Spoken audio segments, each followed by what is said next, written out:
Senang sekali bertemu dengan saudara di dalam program Cafe Metanoia, yaitu kisah inspiratif yang saya alami sendiri, yang ingin saya bagikan bagi saudara, supaya menjadi berkat bagi kita semua. Setelah saya lulus SMA, saya bertekad untuk masuk ke perguruan tinggi negeri, yaitu dengan mengikuti UMPTN. Jadi saya belajar sebaik-baiknya untuk bisa diterima di UMPTN. Sampai-sampai waktu itu saya pindah ke rumah paman saya, meminjam tempat di sana selama 2 minggu. Rumah paman saya ada 2 lantai, mereka hanya pakai lantai yang pertama saja, dan saya meminjam lantai yang kedua. Di satu kamar, isinya lengkap, ada kasur, ada meja, dan sebagainya, dan saya bisa pergunakan itu. Tapi di ruangan yang lainnya semuanya kosong.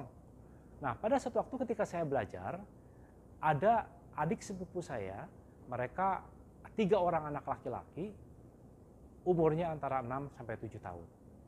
Jadi mereka naik ke atas dan mereka bermain di atas. Wah, saya merasa terganggu karena saya sedang belajar.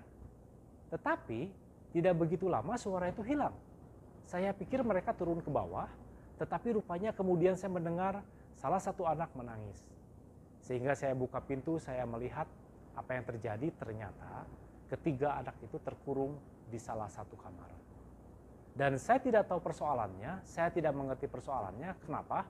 Karena anak yang satu menangis sekeras-kerasnya, dan anak yang satu berteriak-teriak sambil menggedor-gedor pintu. Saya bingung bagaimana saya menyelesaikan persoalan ini. Tapi kemudian saya baru ingat bahwa yang naik ke atas ada 3 anak. Rupanya anak yang satu hanya diam saja. Jadi kemudian anak yang diam ini saya ajak berkomunikasi. Saya mulai ngobrol dan saya bertanya apa yang terjadi. Rupanya mereka main di ruangan itu, kemudian ada slot pintu yang gagangnya sudah tidak ada. Dan entah bagaimana salah satu anak mendorong slot itu dan kemudian tidak bisa membuka lagi karena tidak ada gagangnya.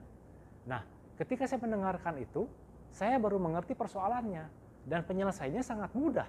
Bukankah saya hanya mengambil sebuah bolpen, kemudian saya memasukkannya ke dalam bawah pintu, dan saya menyuruh anak yang tadi diam itu supaya mendorong dengan bolpen itu, gagang slotnya itu.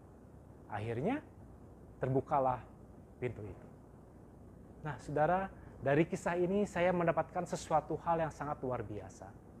Seringkali ketika masalah atau persoalan atau rintangan datang, kita mulai berteriak-teriak pada Tuhan, kita mulai meratapi nasib kita mulai panik, kita mulai berkata kepada diri kita sendiri bahwa masalah ini tidak bisa terselesaikan.